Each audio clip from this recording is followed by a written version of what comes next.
Isabela Broadcast Center, himpilang tumatalakay sa mga proyekto at serbisyong tunay para sa tao. Hatid ang mga programang nag-uugnay sa bawat Isabelenyo saan mang panig ng mundo.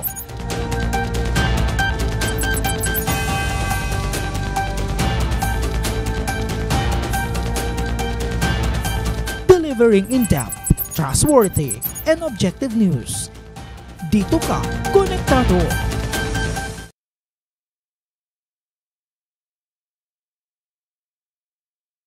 Kasama niyo pa rin ang resident broadcaster ng Provincial Government of Isabela, Ezekiel Kilang.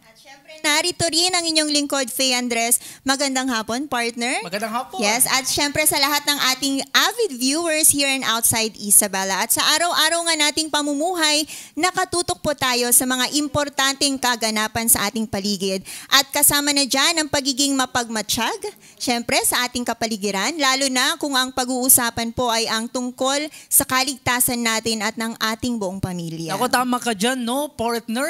At sa hapon hong ito, tatalakayin naman ho natin ang isyong sobrang napapanahon ngayon dahil nga sa sunod-sunod na pagyanig o lindol sa iba't ibang dako ho ng ating bansa nitong mga nakalipas ng mga araw. At para ho sa ating episode ngayong hapon ay pag-uusapan at aalamin ho natin ang mga bagay-bagay tungkol ho sa lindol upang magkaroon ho tayo ho, no? Magkaroon yung ating mga kababayan ng tinatawag ho nating total awareness at pag-unawa tungkol ho dito at sa mga posibleng mangyari at maaari nating gawin bago o habang kasalukuyan at maging pagkatapos nitong kalamidad na ito, no, partner? Yes, tama ka dyan. At bago nga tayo dumako sa ating pagtalakay, partner, sa usaping ito ngayong hapon, kumustahin muna natin ang ating bisita ngayong hapon. Siyempre live via phone patch, makakausap po natin ang Science Research Assistant ng Seismological Observation and Earthquake Prediction Division ng Department of Science and Technology of the Philippine Institute of Volcanology and Seismology, or DOST-PHIVOLCS Region 2. We have Engineer Shally Mark Dagiao. Magandang hapon po, Engineer Shally. Hello po, ma'am. Magandang hapon po. Ayan, magandang hapon. Ayan, magandang hapon. Anyway, kami po ay nagpapasalamat, Engineer, no, sa pagpapaunlak ko sa aming imbitasyon sa inyo na makapanayam ho namin kayo ngayong hapon para ho sa programang ito dahil sa sinasabi nga ho namin, Engineer, na sunod-sunod ho ng insidente ng pagyanig ho, no, o paglindol sa iba't ibang parte ho ng bansa, gaya ho ng Cebu, partner, Davao, La Union, Baguio, at pati na din ho dito sa Isabela, particular ang coastal town ho natin, ang Makunakon. Ang buong bansa nga ho ay nangangamba. Kaya po kami ho ay nag-set ho, no, ng interview ngayong hapon ho na ito para pag-usapan ang mga bagay-bagay ho na ito. Kaya lubos ho, no, yung aming pasasalamat, Engineer, na napaunlakan ho ninyo yung aming hong imbitasyon. Wala pong anuman, sir, kasi po ang trabaho naman po namin talaga ay iparating sa mga tao po kung ano po yung mga kailangang malaman po para po mapaghandaan po natin itong mga hindi man mangyayari ngayon, pero anytime po mangyayari po sa ating lugar po ang paglindol. Opo, thank you po. At bukod nga po sa mga local and national issues na ating kinakaharap ngayon, ano po, kasabay po nito ang pagharap din natin, syempre sa iba't ibang kalamidad dito sa ating bansa. At syempre, pag sinabi po nating kalamidad, partner, lalo na pag natural calamities ang pag-uusapan natin, probably hindi natin nape-predict or na-foresee kung ano yung mga maaaring mangyari, gaya ng pagkakaroon po ng lindol, gaya ng mga nakaraang araw. Kaya naman itong mga naganap na pagyanig po ng lupa o paglindol, malaki po at grabe yung mga naiwang aftermath o resulta, partner, nito. Oo, at para malinawan, Engineer Shally, no, ano po ba yung kasalukuyang seismic profile ng lalawigan ho ng Isabela, let's say buong Region 2 ho na lang? Ano ho yung mga pangunahing active fault lines o iba pang pinagmumulan ho ng lindol na dapat ho nating malaman dito ho sa Region 2, Engineer Shally? Ang Isabela po o ang buong Cagayan Valley ay matatagpuan malapit sa ilang aktibong fault lines po. Dito po sa Isabela, malapit po tayo sa East Cordillera Fault Santiago segment. Meron din po tayo sa Divilacan Fault at meron din po tayong unnamed fault dito po sa Ilagan City. Maliban dito, may mga tinatawag din po tayong Philippine Trench po na maaari rin magdulot po ng malalakas na lindol. Okay, so Sa bakit po sa kabuuan inyong po, ang pag-aaral? rehiyon ay may moderate to high seismic activity, kaya mahalagang laging maging handa sa anumang pagyanig. Yes po. Okay, engineer. So batay po sa inyong pag-aaral, ano po yung lumalabas po na pinakamalakas na lindol so far na posibleng tumama po sa probinsya ng Isabela or sa buong region? Yung possible po sa buong region. Ano po yung inaasahan nating pwedeng maging epekto nito sa community natin at sa mga infrastructures? Dito po sa Isabela po, ma'am, kapag po gagalaw ang East Cordillera Fault o itong Santiago segment po, maaari po siyang mag-generate po ng magnitude 7.2. Ganun din po ang Divilacan Fault po sa region.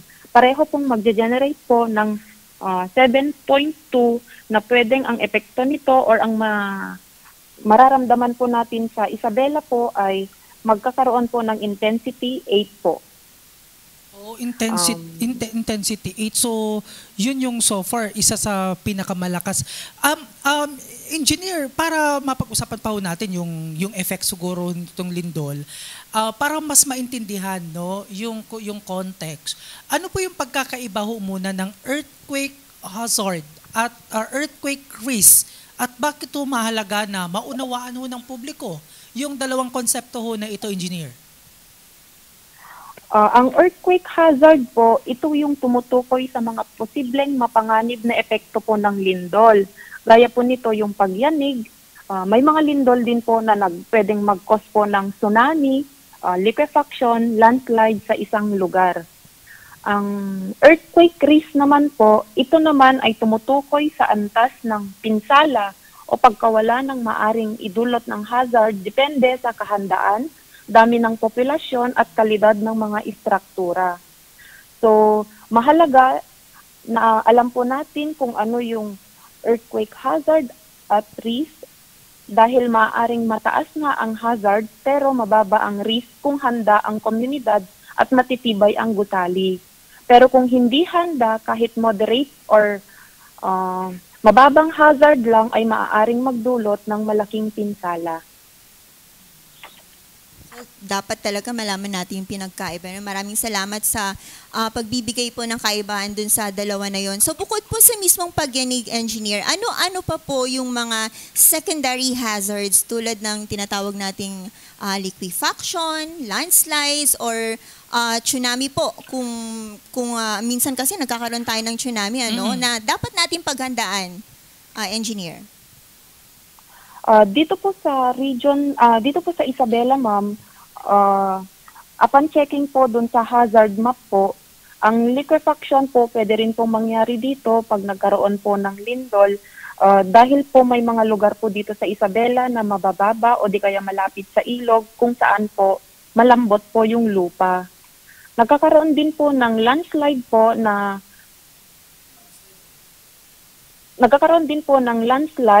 at posibleng mangyari po ito sa mga bulubundukin o matatarik na bahagi ng rehiyon. Ganon din po ang tsunami dahil malapit din po yung lalo na po sa mga coastal area po natin, very prone din po sila sa tsunami. Oo, nako. Anyway, dahil nandyan ka rin ho, no, nasa kabilang linya at nakuha ko namin ho kayo, engineer. Let's talk about the preparedness and safety, kumbaga. Para ho sa ordinaryong mga mamamayan, para masigit na maintindihan, ano po ba yung mga pinakamahalagang bagay na dapat hong gawin bago dumating ho yung isang malakas ho na lindol, engineer? Kailangan po nating maging handa po. Ang una po, alamin ang mga panganib dulot ng lindol sa ating lugar. Hindi po natin malalaman ito kung hindi po natin i-check sa may hazardhunter.ph po. Dito po natin makikita kung ano po yung mga hazard na malapit po sa ating lugar. Makikita rin po natin dito kung malayo po ba tayo sa mga fault line, kung yung lugar po ba natin ay high susceptible po ba sa tsunami, sa landslide, at saka kung ano man pong mga secondary na epekto po ng lindol. Ang pangalawa po, siguraduhin po natin na matibay ang pagpapagawa sa mga bahay o gusali. Dapat po sundin po natin yung National Building Code of the Philippines para po magiging structurally sound po ang mga gusali po natin. Alamin kung matibay ang gusali at iba pang mahalagang infrastruktura. Pagtibayin pa kung kinakailangan. Ihanda po ang ating mga bahay, paaralan at lugar na pinagtatrabahuan. Yung mga tiyakin kung matatag ang pagkakabitin ng mga bagay, lalo na po yung mga hanging cabinet, mga ventilador, mga chandelier po natin. At gayon din na yung mga babasagin, ilalagay po sana natin sa mga mabababang istante, lalo na din po yung mga chemical na pwedeng magliyab at mag-cause po ng apoy po. At isa pa po, kailangan din po natin ng maghanda ng emergency go bag po natin or supply kit po natin. Oo. Sana na-take note ho yun, no, partner, engineer. Importante yun, partner. Oo, lalong-lalo na ang lindol, unlike bagyo, hindi natin na-determine kung kailan talaga natin mararanasan yung lindol, partner.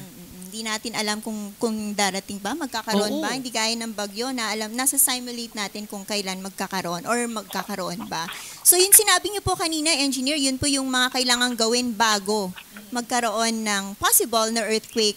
How about po yung mga kailangan nating gawin at hindi mga dapat gawin pagkatapos naman po ng lindol, lalo na patungkol po sa mga aftershocks, engineer, at sa pag-uwi sa ating mga tahanan o gusali? Ano po yung mga kailangan naman nating gawin after ng earthquake?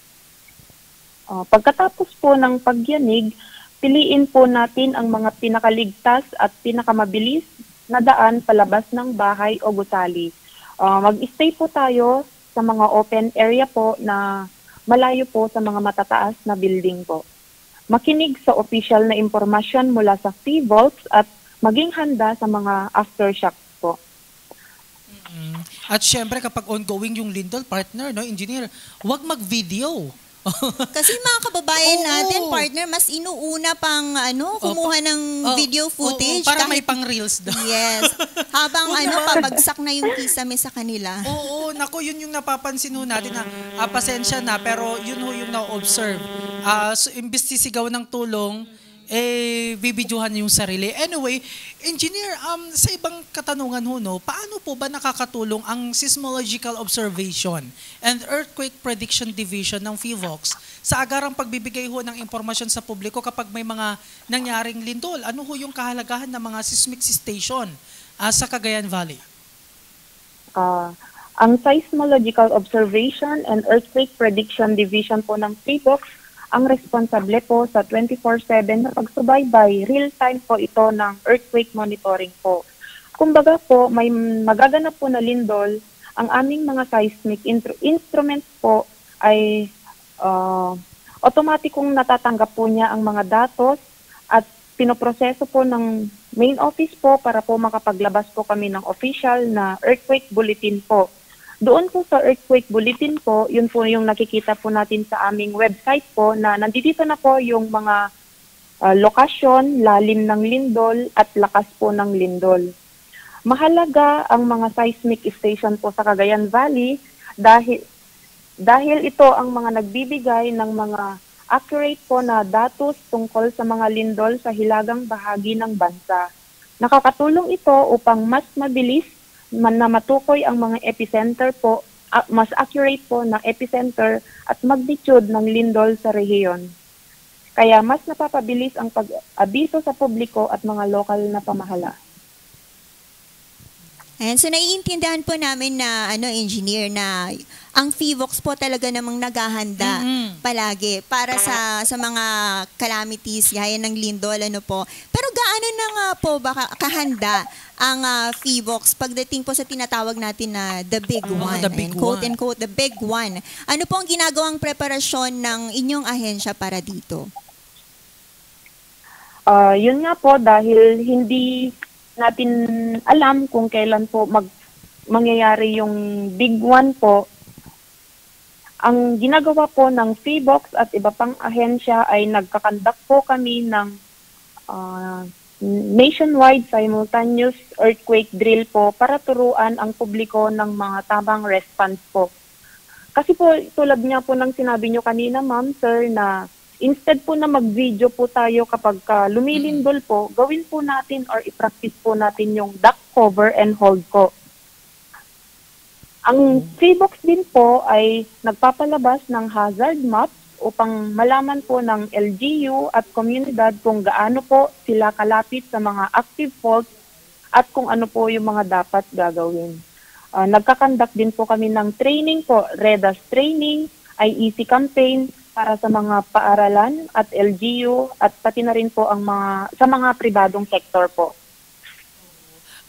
Engineer, bagamat hindi natin ma-determine kung kailan nga ho magkakaroon ho ng lindol at I understand wala pa hong mga instrument no na na-discover para ho dito, unlike ho sa Pag-asa na identify ho natin kung kailan ho tatama ang bagyo. Ano-ano ho ba yung mga teknolohiya o sistema na ginagamit ho ngayon ng Feebox upang masubaybayan yung paggalaw ho naman ng lupa at magbigay ho ng babala kung meron man ho no, sa publiko at paano ho natin malalaman, engineer, na ang impormasyon na aming hong natatanggap, lalong-lalo na sa social media, ay galing ho sa lehitimong source tulad ho ng Feebox kasi knowing we have to consider yung mga nagpapakalat pa rin ho ng mga false information. Ang Feebox po, sa buong Pilipinas po, meron po kaming 125 seismic stations po. Buong bansa po yon. Ito po, siya po yung nagde-detect po ng real time. At para po, yun nga sabi ko po kanina na para po maging accurate po kung saan yung epicenter at ilan po yung magnitude nung lindol. Meron din po kami ng mga early warning system po para sa tsunami at iba pang hazard na dulot ng malalakas na lindol. Upang matiyak naman na lehitimo ang impormasyon, siguraduhin galing ito sa official na website ng Feebox. Matatagpuan lamang po ito sa www.feebox.dost.gov.ph. Maaari ring i-check ang official na social media accounts ng Feebox po. Sa Feebox po, meron po kami niyan. At iwasan din po nating mag-share or maniwala sa mga hindi kilalang sources or chain messages. Iwasan po nating maniwala sa mga nagsisilabasang mga earthquake experts kuno or mga fault line experts daw dahil sa mga pangyayaring lindol po sa Visayas at Mindanao. Ang dami na pong mga nagsisilabasan ng mga kunwari expert daw po sila sa mga lindol pati na rin po sa fault line. Oo. No, maganda yan ho. Basta lang may i-share ho kasi at mayroong mag-view sa anyway site ho nila. Kaya maging maingat. Engineer, no, may dagdag lang ho ako.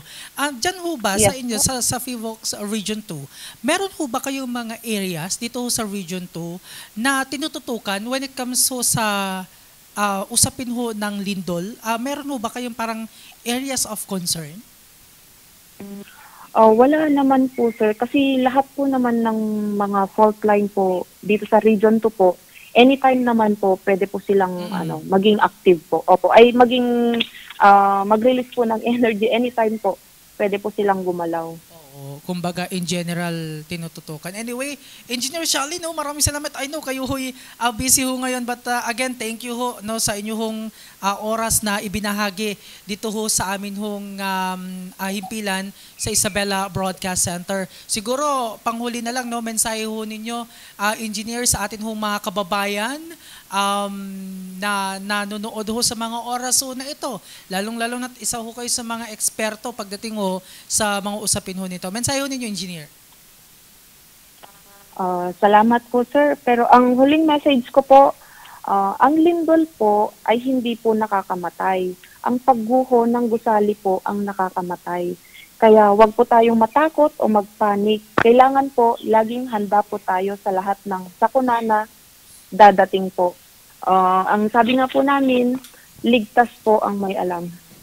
Oo, nako, there you have it, no? Maraming salamat, Engineer Shally, sa inyong time. Mag-ingat ho kayo hanggang sa susunod ho ulit natin hong pagsasama dito ho sa aming hong palatuntunan Isabela Connect ka dito. Maraming salamat, Engineer. Magandang hapon. Maraming salamat po, sir. Magandang hapon po. Okay, there you have it, si Engineer Charlie Moore Dagiao ng PHIVOLCS Region 2. Kinakailangan ho natin, partner, no, na maging ready ho palagi kasi sabi nga ho natin, ang lindol, unlike ho sa bagyo na napipredict natin, partner. Napipredict, pero sabi nga ho natin hindi. Kaya iba pa rin kapag ikaw ho ay ready at huwag ho kayo mag-video ng sarili ho ninyo ha. Instead na mag-hold the cover, no? Mag-ano ho kayo, tinatawag ho natin dito, kinakailangan na maging ready. Unahin ang safety. Yan. Oo. Anyway, sa pagkakataong ito naman mga ka-Isabelenyo, makakasama ho natin para pag-usapan ho ang safety ng ating hong publiko, ng ating mamamayan pagdating ho ng pagtama ho ng lindol and during or after. Makakasama ho natin si Isabela Broadcast Center, ang pinuno ho ng Public Safety Office ng Pamahalang Palalawigan ng Isabela, si Sir Kim Patrick Agbayani. Sir Kim, no, magandang hapon ho sa inyo and welcome sa Isabela Broadcast Center. Good afternoon, Exie and Faye, at sa lahat ng ating mga tagapakinig at mga kababayan dito sa lalawigan ng Isabela.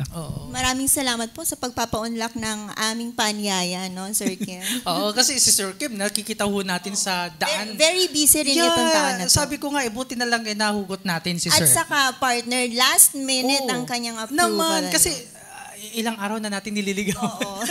Kasi sobrang para hectic. nanliligaw tayo sa but niligawan si Sir Kim. Anyway, kasi mas mahalaga din na pag-usapan natin yung safety net, kumbaga, kung ano yung ginagawa nila. Pero Sir, una sa lahat, ang inyong tanggapan, yung mga kasamaan ho ninyo sa Public Safety Office, when we say lindol, gaano ho kahanda ang Public Safety Office ng Pamahalang Palalawigan ng Isabela?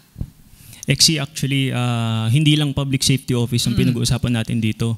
Sa Provincial Government of Isabela, alam nyo naman, meron tayong Safety Officer System. So, yun, sa bawat opisina, meron tayong at least 4 na trained first responder or yung mga safety officers natin, safety officers ng PGI. So, lahat po tayo ay trained ng, of course, emergency evacuation unang-una. So BLS, standard first aid, CPR, bomb threat handling, fire suppression, at meron din silang introduction to incident command system. So itong safety officer system ng Pamahalang Panlalawigan na ito ay pinangunahan ng Public Safety Office at ng PDRRM Office na pinangungunahan ni Attorney Constante Foronda Jr. So, as of today, meron na tayong registered safety officers ng PGI, including the hospitals, 301 personnel. 301 trained first responders yan para tumulong mag-augment sa ating DART 831 at sa iba pang mga rescue group na nangangailangan ng augmentation. Marami. But anyway, kunin ko muna yung pagkakataon nito na partner bago yung mga katanungan mo. Kasi nababanggit ninyo, sir, may PDRRM, may Public Safety Office. Para ho mas maintindihan, paano ho ba yung divisions of work? Kumbaga, kapag may mga ganitong mga insidente, ano ho yung particular na papel ng Public Safety Office? Maiintindihan natin yan dun sa incident command system na ino-observe ng Pamahalang Panlalawigan simula pa noong 2014. And last 2022, it was reorganized. So ang incident commander pagdating ng earthquake and including typhoon is ang ating PDRRM officer na si Atty. Constante Foronda. Nagkaiba lang dun sa liaison dahil sa liaison sa typhoon is si Assistant PDRRM Officer Sunny Dagyo. Pagdating naman sa earthquake, yung ating BFP operations. Nevertheless, same yung safety officer, ako yun, sa Public Safety Office. So yung very distinction lang is, syempre yung response part, yung rescue, mas trained kasi doon yung DART 831, yung PDRRMO. So ang Public Safety Office, nagfo-focus tayo dun sa accounting, evacuation, and ensuring the safety and security ng ating mga evacuees at ng ating mga responders at the same time. Okay. So dahil nga po hindi natin na-foresee o na-predict, Sir Kim, kung kailan possible magkaroon ng lindol or magkakaroon ba ng lindol, unlike sa ibang calamities gaya ng bagyo. So paano nyo po mabibigyan ng safety measures or paano nyo matuturuan yung mga empleyado po natin dito sa PGI, or not just, hindi lang yung mga empleyado, pati na rin yung mga ibang citizen po dito sa ating probinsya tungkol po sa tamang gawin, kung anong kailangan gawin pag may dumarating na lindol or habang kasalukuyan ng lindol. Wag lang mag-selfie ha. Okay, tama yan, Faye, no? Tulad nga nung sabi mo, sa typhoon, parang yan, pumasok na si Bagyong Ramil. So alam na natin na baka bukas ng hapon, or umaga ng hapon or ng gabi, mag-activate na yung DART 831 ay yung PDRRMC natin. Pero yung earthquake, hindi kasi natin alam kung kailan ito tatama. Pero yung paghahanda naman is na-introduce na natin yan sa lahat ng empleyado ng Pamahalang Panlalawigan ng Isabela through the safety officer system. And of course, dun sa ating ginagawang quarterly NSED or yung National Simultaneous Earthquake Drill. So kung okay lang, maaari kong basahin itong dala kong guide mula sa Office of Civil Defense para pare-pareho tayo ng pamantayan pagdating sa paghahanda, bago, during, and pagkatapos ng isang lindol. Please go ahead, sir, para mas maintindihan po namin. Okay, so una, sa bago ang lindol, so i-check natin ang ating mga bahay. Kung may mga kailangang mai-repair, kailangan mai-repair na, mapa-repair na ito, tulad nung sabi ng FIVOX kanina. I-check ang pagkakaimbak ng mga nakakalasong chemical at mga bagay na maaaring maging sanhi ng sunog. Yung mga nasa mataas na bagay or yung mga mabibigat, kailangan iayos ng mabuti. Kung pwede nga, italian yung mga malalaking cabinet at yung mga ceiling fan, ganun. Siguraduhin maganda or matibay yung pagkakalagay. I-prepare natin ang ating mga go bag na maaari ko ring i-discuss mamaya. At syempre, yun nga, makilahok tayo sa mga National Simultaneous Earthquake Drill na pinangungunahan ng OCD. Ngayon nga, yung third quarter, kakatapos lang natin, EXI, nung September 11. Ayan, nakikita natin sa screen. So, makibahagi tayo dito kasi ito ay muscle memory. So, yun yung before the earthquake. Ngayon, ano naman yung during? Diyan na papasok yung golden rule natin, yung duck, cover, and hold. So, sa madaling sabi, ano nga ba yung duck? Ang ibig lang sabihin ng duck is you need to lower to the ground. Bumaba lang tayo. Cover, anong kailangan mong i-cover, EXI? Ang ating ulo at ang ating batok or leeg. Kasi yan yung delikadong mabagsakan. Hold. Anong ibig sabihin ng hold? Manatiling stable. Umilalim sa ilalim ng table, ng mesa, or sa isang bagay na sa tingin yung matibay para in case may debris na bumagsak mula sa ceiling, is maproteksyonan natin yung ating ulo at leeg. Pero Sir Kim, no? Sorry to interrupt you. Napapansin ko lang, kapag ganyan yung duck, cover, and hold, kailan ba mag-go hold? Kasi usually yung iba nag-go hold tapos kasalukuyan pa lang. saka sila aalis kapag tapos na yung lindol. Yung iba naman nag-go hold pero tumatakbo. So ano po ba yung proper? Okay. So tayo sa Pamahalang Panlalawigan ng Isabela, swerte tayo dahil meron tayong mga hard hats. So immediately, pag naramdaman na natin yung shaking, ang una nating gagawin is isuot yung ating mga hard hat. So sana ini-encourage natin ang ating mga kababayan na magkaroon rin ng kanilang mga hard hats sa kanilang mga bahay para just in case may shaking. Una, isuot natin ang hard hats. Habang may shaking, duck, cover, and hold. Habang kasalukuyang nararamdaman yung lindol, kailangan mag-hold lang po muna tayo. Ilalim ng table, kung ano man. Pag natapos na yung shaking, dun lang po tayo tatayo at maglalakad sa mas mabilis na pamamaraan. So, brisk walking. Hindi rin po tayo pwedeng tumakbo kasi pag tumakbo, mas mataas po yung chance na mas mahilo tayo or baka bigla tayong madapa. So, brisk walking lang po dapat. Ayun. Oo. So, dapat meron ho tayong hard heart, no? Kung walang hard heart, may mga iba pang mga pamamaraan kaya, sir, just to protect yung ating yung mga alternative na mga gamitin. Yung mga bagay na matigas na pwede mong ipantakip sa iyong ulo at iyong leeg. Book, upuan, monoblock. Ayan, yung mga balde o kung ano man na sa tingin yung medyo maproproteksyonan yung inyong ulo.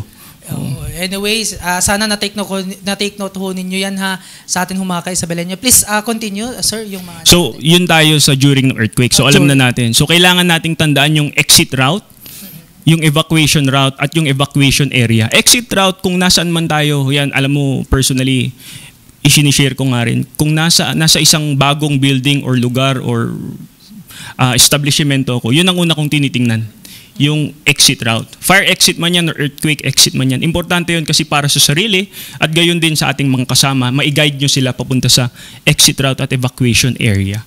So yun. Importante yan, Sir Kim. Lalo na kung nag-visit ka lang halimbawa sa isang hotel, you will be attending halimbawa ng isang activity, then mag-i-stay ka lang ng overnight sa isang hotel or somewhere. Oo. Kasi ang mga kababayan natin, or tayo, sabihin na lang natin tayo, nawawala sa isip natin yan, yung mag-check ng exit route, gaya nga ng sabi mo. So, maganda po na i-share nyo yan para at least ako din, personally, nagkaroon ako ng knowledge to do that. Oo, baka naman, ayoko matulog sa hotel na rin kasi walang exit route. Pero, di ba, matik na Sir Kim, na bago ka gumawa ng building, dapat nandun yung exit route na yon. Oo, kabilang yan sa building code, something like that. Kaya sa mga LGU maging mahigpit. Siyempre sa mga magpapatayo ng establishmento, kailangan din yan. We want to know more, sir. Please, go ahead po. Okay, so after naman ng lindol, kung naramdaman na po natin na medyo wala ng shaking, ito naman po yung mga dapat gawin. Suriin ang iyong sarili at ang mga kasama kung may tinamong pinsala or sugat. Magbigay ng paunang lunas kung kailangan at kung trained. Diba? Parang ating mga safety officer, mga first responder. Unahin ang mga pangangailangan ng mga matatanda, buntis at may mga kapansanan at mga bata. Suriin kung may natapong nakakalasong kemikal at mga bagay na maaring pagmulan ng sunog. I-check ang mga linya ng tubig at kuryente para sa maaring pinsala. Suriin din ang tangke ng gas o LPG. Huwag bumalik sa loob ng gusali hanggat wala pang abiso ang naligtas na ito na mula sa ating mga Bureau of Fire Protection personnel at sa ating mga engineers. And lastly, kapag nakatira sa tabing dagat at may banta ng tsunami, agad na lumikas papunta sa ligtas at mas mataas na lugar. So yun yung after. Tulad ng NSED, National Simultaneous Earthquake Drill natin, and even yung actual occurrence ng earthquake dito sa atin sa Capitol Compound, kailangan i-check muna ng ating mga kasama mula sa Provincial Engineer's Office na okay yung structure ng building, the structural integrity, okay siya. Saka lang magde-declare yung incident commander ng incident management team na pwede na po tayong bumalik sa ating mga opisina. Yun yung kagandahan kasi sa NSED naman ho natin, ang provincial government ng Isabela, tulad ho ng pinapanood ho natin, no, ibalik natin kasi ang provincial government of Isabela, very active, no, na nakikipag-participate with the OCD, Office of Civil Defense. And yung mga employees ho naman, kabilang ho kami, no, ni partner, ay nakikiisa ho dito ho sa earthquake drill ho na ito. Sir, yung mga nabanggit ho ninyo kanina, no, ng mga materials, ano yan, may mga ugnayan din ho ba kayo sa mga NGOs or sa mga non-governmental agencies ho natin para ho magkaroon ho ng mas massive ho, no, sapat na kaalaman kapag may mga ganitong mga sakuna? Okay, so yun, simulan natin sa hard hats. For now, ang binibigyan po ng pamahalang panlalawigan ng Isabela ng hard hats ay yung mga empleyado po ng Kapitolyo. So yung mga national government offices na nandito sa Capitol Compound at naka-on-deck na po yung ating mga center and PGI owned and operated hospitals. So sa ating mga 7 district hospitals. At yung na-discuss naman po natin kanina, yung GOBAG na pwede nating i-consider na buuin or sana i-require natin na magkaroon ng isang mga GOBAG ng ating mga kababayan. Narito po yung pwede niyang lamanin based sa suggestion ng OCD. So, ang GOBAG ay kailangan masuri kada 3 buwan at palitan ang mga malapit ng masira. Ilagay ang GOBAG sa lugar na madali itong makita at makuha sa oras ng sakuna. So, itong GOBAG na to ay hindi lamang pang earthquake. Pwede rin siya sa flash flood, sa sunog, ganyan. So, ito yung laman dapat ng ating mga GOBAG. Mga mahalagang dokumento na nakalagay sa silyadong lagayan. Ano nga ba yung mga ziplock? Ayan. So, flashlight, kandila, posporo at silbato. Whistle kasi pagdadaganan po tayo. Yung ating silbato ang magsisilbing sinyales na nandun po tayo sa location na yun. Battery, di bateryang radyo na may bago at ekstrang baterya. First aid kit na may kasamang pangkaraniwang mga gamot. Pera at barya. So, mga gamit para sa pangangailangan ng mga sanggol, bata, matatanda at ng may kapansanan. So, pagkaing madali o hindi na kailangang lutuin na sapat para sa 3 araw, inuming tubig sa selyadong lalagyan na sapat para sa 3 araw, telepono o smartphone, power bank at charger, damit, kapote, botas at mga sanitary supplies, sleeping bag o banig at mga kumot, lubid, lumang dyaryo at matitibay na lagayan. So ito, XC and Faye, these are the standards set forth or being suggested to us by the Office of Civil Defense. Ang maganda dito, hindi na natin kailangan mag-innovate, mag-invento. Hindi naman. Ito, inilatag na nila.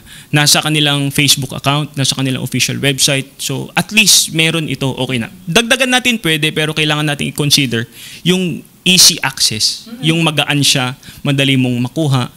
Ayun. At kumpleto na sa kung ano yung ating mga kakailanganin sa 3 araw na yun. Sana nga no, hindi lang mga government agencies so meron ho nito, partner, dapat mga private sectors yes. din, no, para maprotektahan din ho natin no yung ating mga kababayan. Sir, panghuli na lang siguro no. Nabanggit ho ninyo kanina may yung sa evacuation.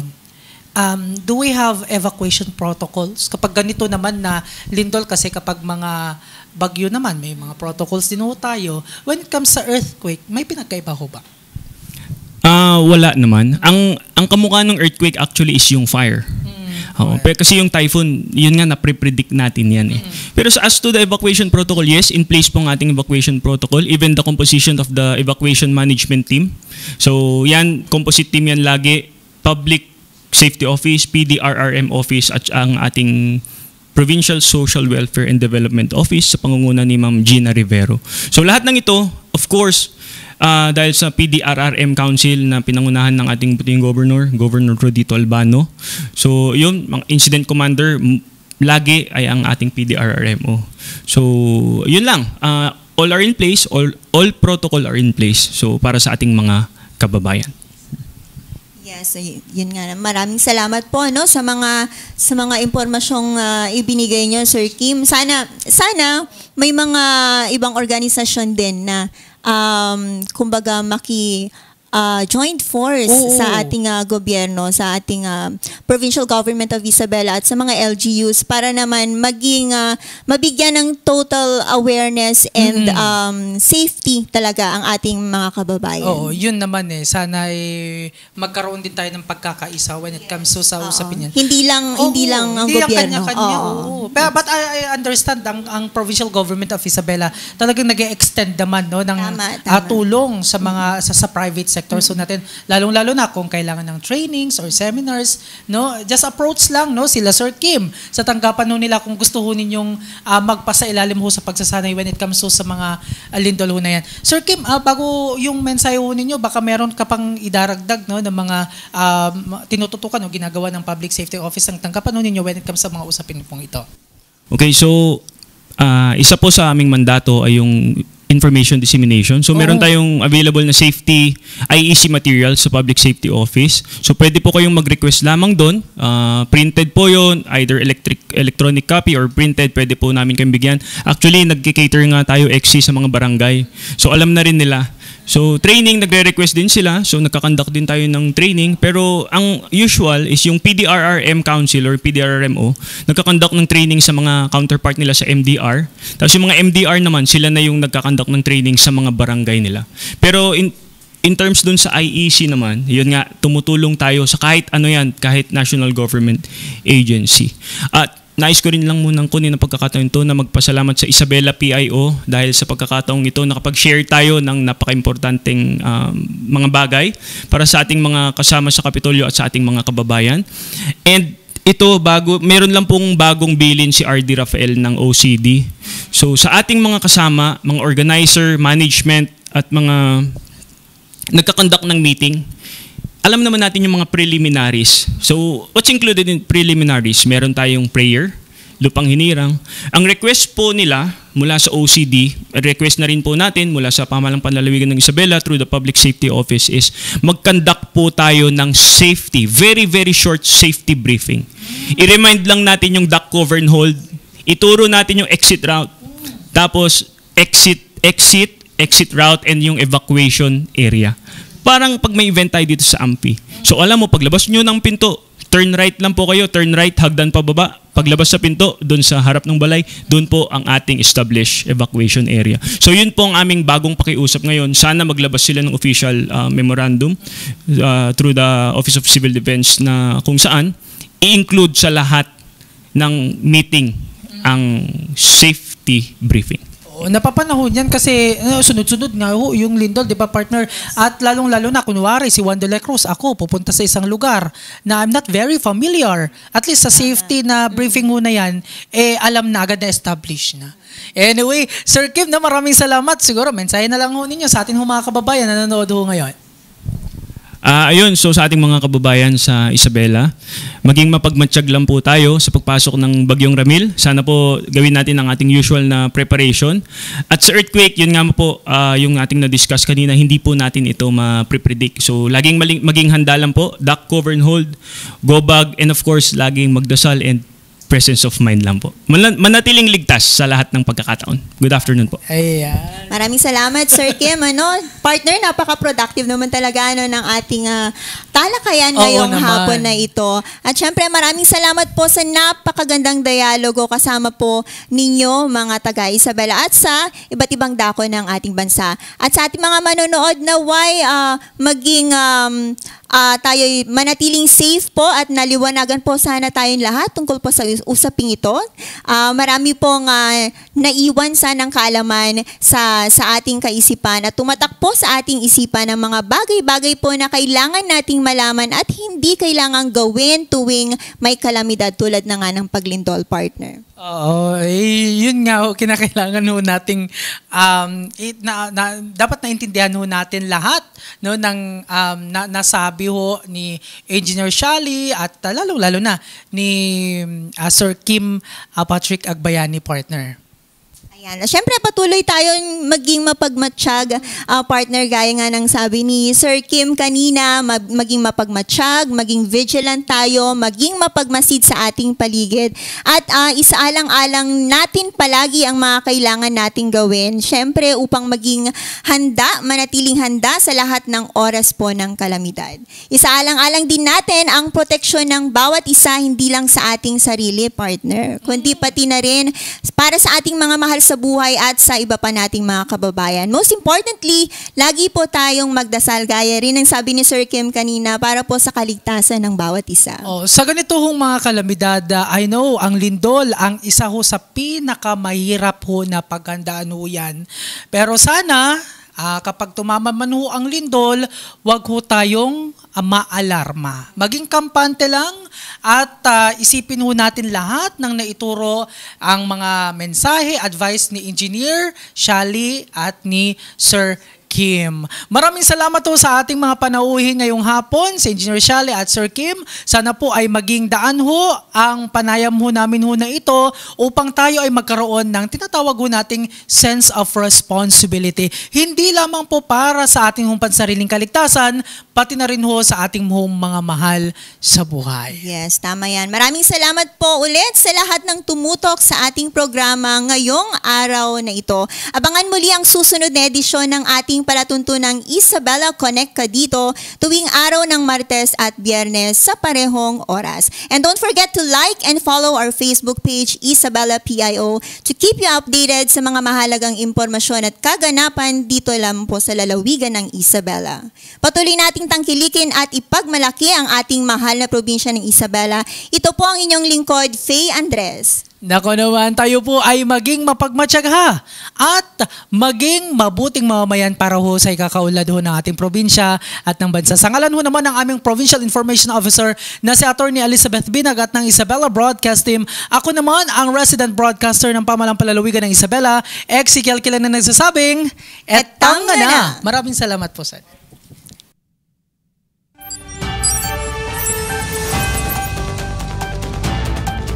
Isabela Broadcast Center, himpilang tumatalakay sa mga proyekto